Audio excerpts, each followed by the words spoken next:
Namaste. Let us now see the fourth philosophy of Shadadarshan.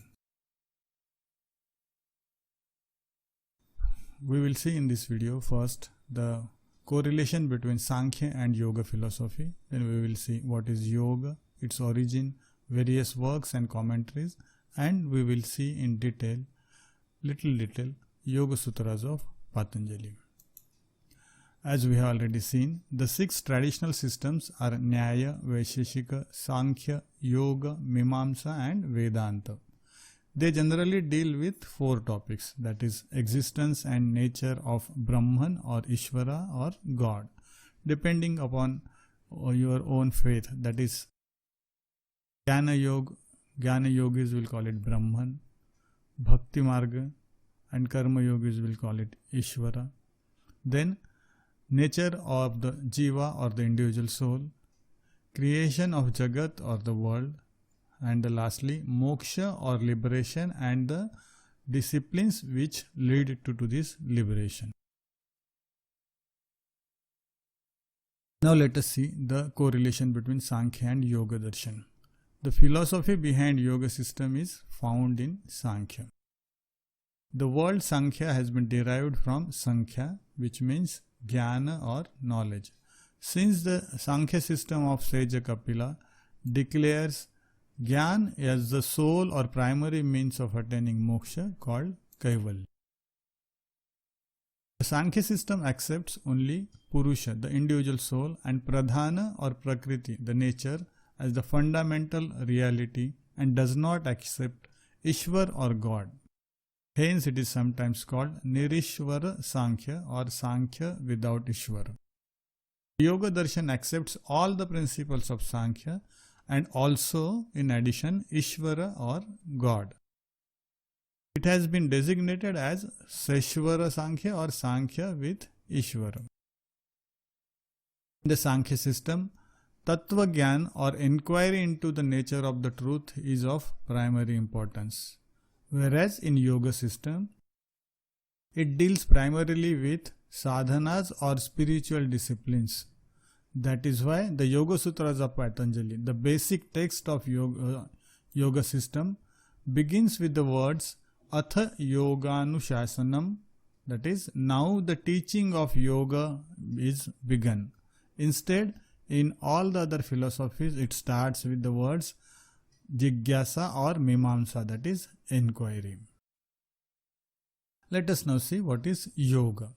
The word Yoga can be derived from two verbal roots. The word Yoga can be derived from two verbal roots. First is the yuj. Yuj means to yoke or join, and another yuj is to concentrate. Hence, yoga is that which helps a jiva or the individual soul to attain concentration on Ishvara and the ultimate union with him. The word yoga in its several senses has been used in Rigveda and some of the Upanishads like Kathopanishad and Shvetashvatara Upanishad. The Bhagavad Gita in chapter 6, Shloka 11, 13, 20 and 35 contains many ideas which appear to reflect the teachings of Yoga Sutras in chapter 2nd, 46th Sutra and chapter 1st, 2nd and 12th Sutras. It is likely that there might have been a more ancient work on yoga attributed to Hiranyagarbha, and this could have influenced other works. The author, the origin of yoga. The Hindu tradition attributes the origin of the science of yoga to Hiranyagarbha, an aspect of God himself. The sages Sanat Kumar and Jayagisavya sometimes stated to be authors of Yoga Shastra. However, their works have not been traced till now. Among the works on yoga available now, the Yoga Sutras of Patanjali seems to be the most ancient. Whether the Patanjali who wrote the Bhashya or commentary on the Sutras of Panini and the Patanjali of the Yoga Sutras are the same or not has not been conclusively established. Work on Ayurveda also attributed to Patanjali, but it has not been traced so far. Scholars opine that Patanjali might have lived during the period 200 BC to 300 AD. The work of Patanjali, like the other works, the six darshanas, Patanjali's treatises are also in the form of sutras. We have seen in introduction that what is the sutra literature. A sutra is a brief mnemonic statement with a minimum of letters but expressing a vast amount of knowledge. The Yoga Sutras comprise 195 sutras spread over 4 padas or chapters. They are Samadhi Pada containing 51 sutras, Sadhana Pada containing 55 sutras, Vibhuti Pada containing 55 sutras, and Kaivalya Pada containing 34 sutras. So we have a separate video on the translation of Patanjali Sutra, Yoga Sutras of Patanjali. That is in a separate video. The translation is given by Swami Vivekananda. The sutra work by its very nature is ambiguous, if it is not obscure, and hence needs a commentary to unravel it. Fortunately for us, a work on Yoga Sutras have attracted the attention of large number of scholars who have enriched the yoga literature by their learned commentaries and sub-commentaries. The Bhashya of Vyasa is regarded as the basic commentary, honored by almost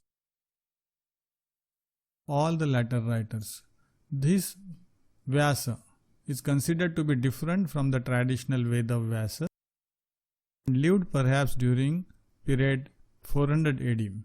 The commentaries on Veda Bhashya are Tattva Vaisharadi of Vachaspati Mishra 850 AD, Yoga Vartika of Vijnana Bhikshu in 16th century, and Bhasvati of Hariharananda Aranya on 19th century. There is one Yoga Bhashya Vivarana attributed Adi Sankaracharya, who lived in 788 to 820 AD, where the work is really that, whether the work is really that of famous teacher of Advaita Vedanta or not, scholars do not seem to agree. The style of writing and the presentation, as also belief that Shankara was a great yogi, lends some support to view that he is the author of this work. There are at least 6 commentaries written directly on the Yoga Sutras. From 11th century AD to 18th century, they are Raja Martanda Vritti of Bhojadeva, Yoga Sutra Pradipika of Bhagnavesha, Yoga Sutra Vritti of Nagoji Bhatta, Yoga Mani Prabha of Ramananda Yati, Yoga Siddhanta Chandrika of Narayana Tirtha, and Yoga Sudhakar of Sadashiva Brahmendra. So these are the various direct commentaries on Yoga Sutra. Now let us go through the philosophy of Yoga Sutras of Patanjali. Though the Yoga Sutras of Patanjali is primarily a work heavily oriented towards sadhana or spiritual practice, a basic knowledge of Sankhya background is necessary to understand it. Yoga Darshana accepts 3 fundamental realities of Ishvara, Purushas and Pradhana or Prakriti. Purushas are the individual souls and they are Chidrupa or the nature of consciousness and are infinite in number. The existence of Ishvara, called Purusha Vishesham or special or unique Purusha, can be known only through the scriptures. He is Sarvagya or omniscient, being untouched by the shackles of Prakriti. He is ever free. He is the Adikuru, the primeval teacher. He is designated by Pranava or Om. It is by his will and in accordance with the karmas of the Purushas that Prakriti, comprising the 3 gunas, Sattva, Rajas and Tamas, evolves in this universe. The evolutes of Prakriti are Mahat or cosmic intellect, Ahankara, the ego principle, Manas, the cosmic mind, 5 Gyanendriyas, 5 Karmendriyas, 5 Tanmatras, and 5 Bhutas or Panch Mahabhutas. This is just like a Sankhyan system. The Purusha or the individual soul somehow due to avidya or ignorance forgets his real nature as pure consciousness and gets involved with the evolutes of Prakriti and suffers all the pangs of birth, death and transmigration. However, when he performs sadhana, the Ashtangas or the 8 steps of yoga, he once again realizes his essential nature and is instantly freed from samsara, the cycle of transmigration. Being established in oneself, thus transcending samsara, is called Kaivalya. Patanjali defines yoga as Chitta Vritti Nirodha. When all the vrittis or modifications of chitta or the mind are controlled and suppressed, that is Niruddha, the true nature of Purusha or the self is revealed. Chitta is the mind stuff that is variously called as Antakaran, the inner instrument.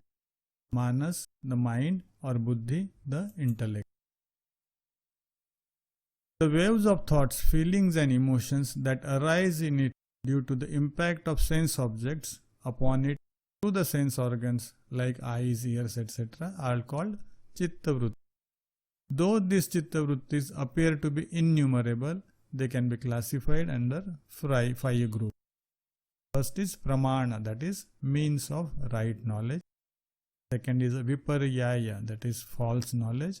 Vikalpa, the mental picture based on hearing a word.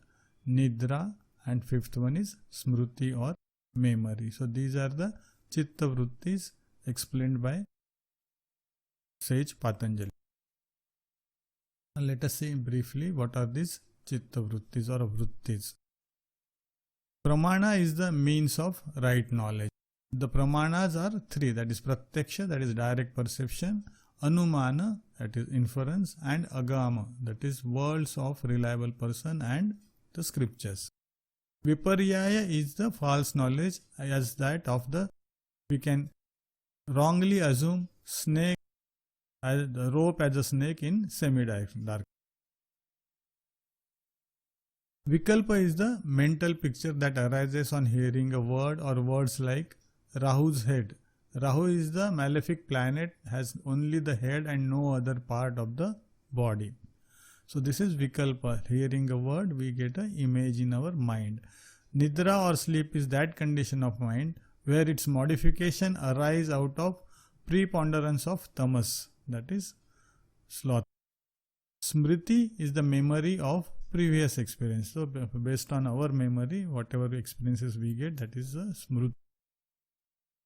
These Chitta Vrittis, when they produce klesha or sufferings to the Purusha due to avidya or ignorance and asmita, that is egoism, and there are other are classified as klishta and aklishta. When they help Purusha to free himself from them, they become aklishta. The Chitta or the mind has 5 states, and they are Kshipta. Kshipta means impulsive. Then Mudha. Mudha means dull. Vikshipta means distracted. Ekagra means one-pointed. And Niruddha means inhibited. So in the first 2, that is Kshipta and Mugdha, yoga is not possible. First 3, the Kshipta, Mudha and Vikshipta, yoga is not. So only in Ekagra and Niruddha mind, only the Chitta Vritti Nirodha is possible.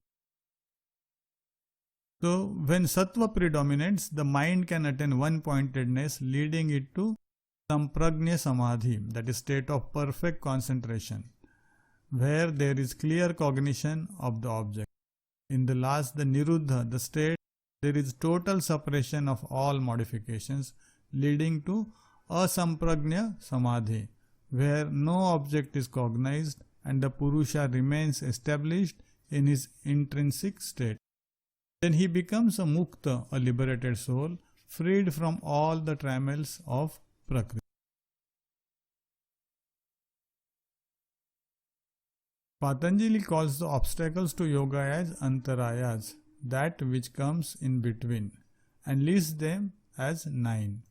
These are Vyadhi means illness, Sthana means apathy, Samshaya means doubt, Pramada heedlessness, Alasya laziness, Avirati lack of renunciation, Bhranti darshan that is misconception, Alabdha bhumikatva failure to attain yogic states, and Anavasthitva that is instability or inability to retain the state or condition. So what are the remedies to obstacles to yoga? Illness has to be remedied. Illness has to be remedied by a medical treatment. Apathy has to be overcome by exercising willpower. Doubt must be countered by faith in the scriptures and the preceptor. Heedlessness must be abolished by eternal vigilance. Laziness should be conquered by healthy activity. Lack of renunciation should be nullified through viveka or discrimination, and vairagya or detachment. The last 3 obstacles must be tackled as per the advice of competent preceptor. Patanjali adds 5 more obstacles to yoga in Sutra 1.31. Since they too distract the mind, they are dukkha, that is pain, daurmanasya, that is frustration, and amagame jayatva, restlessness of the limbs of the body, shvasa and prashvasa, spasmodic breathing in or out. They also have to be countered by appropriate remedies. Some practical hints. Patanjali gives quite a few suggestions which help an aspirant to ward off the obstacles to yoga and attain greater concentration, ultimately leading to samadhi or mystical experience of the self. Out of this, vairagya or detachment or the spirit of renunciation and abhyasa, that is constant practice, comes first. The spirit of vairagya or detachment helps one to take the mind away from the sense objects, whereas the abhyasa leads it towards the self or God. Other hints given are an attitude of friendship, maitri, towards those who are happy instead of feeling jealous of them, compassion, that is karuna, towards those who are suffering, controlling the pranic energy by regulating the breath, meditating on the light in the center of the one's heart, contemplating on the minds of great persons, repeatedly remembering highly elevating dreams if one had them, and contemplating on the forms of gods and goddesses or planets like the moon or the psychic centers in one's own body. All these methods help the spiritual aspirant to gain peace of mind as also greater control over it.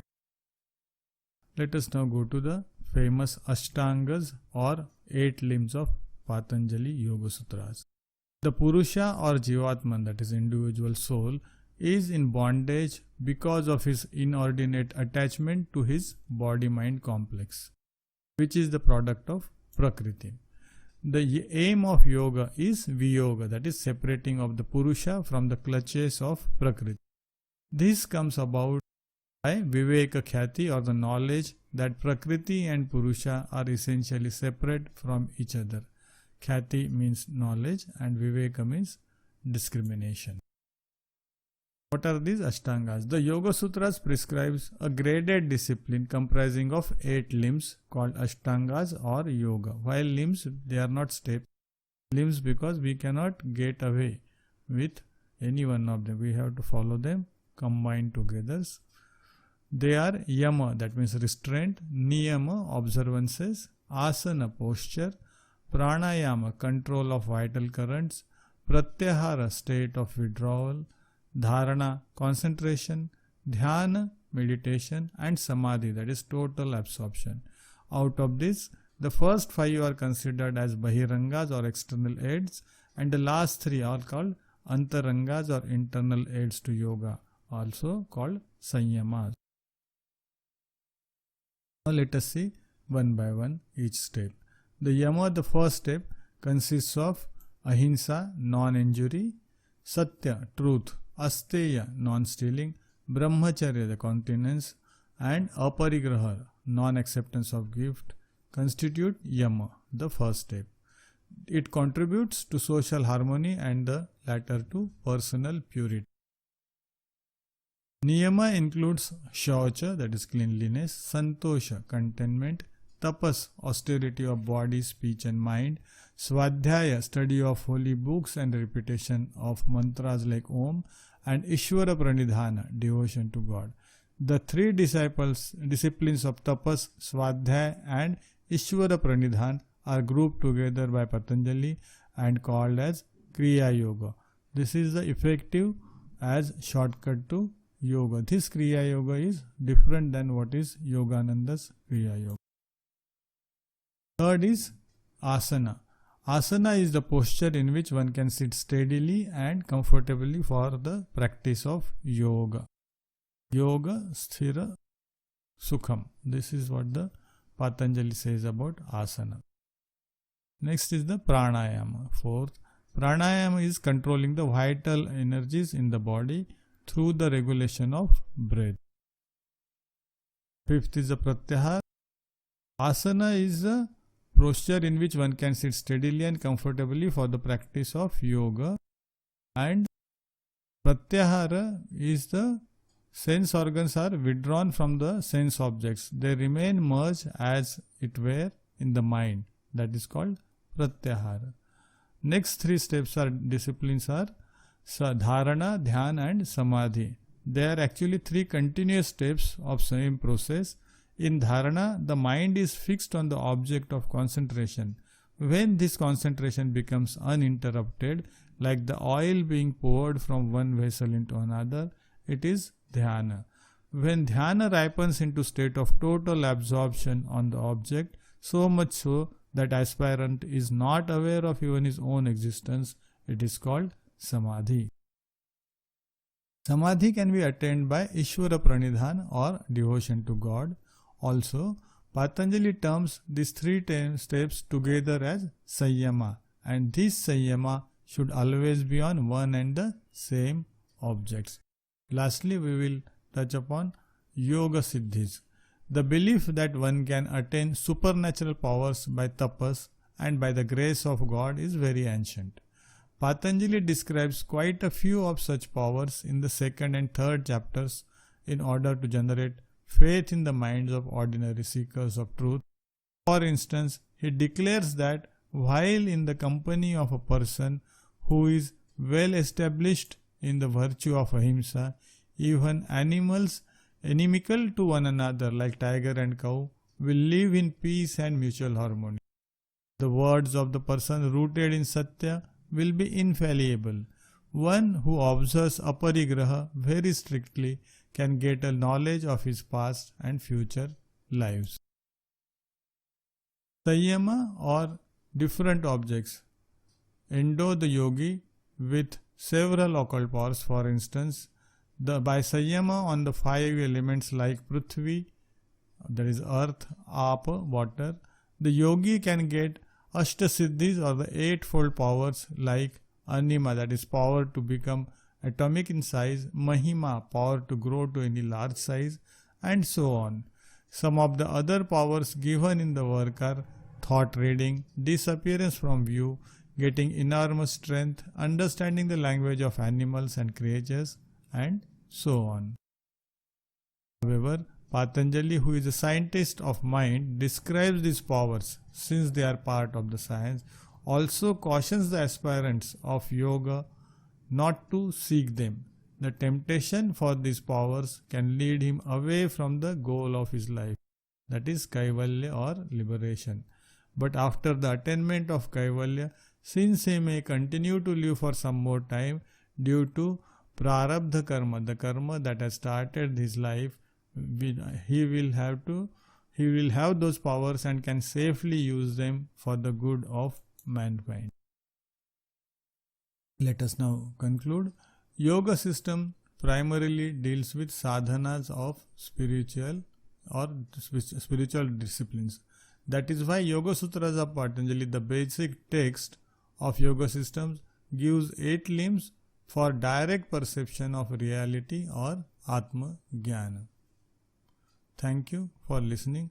In the next video, we will see Mimamsa Darshan.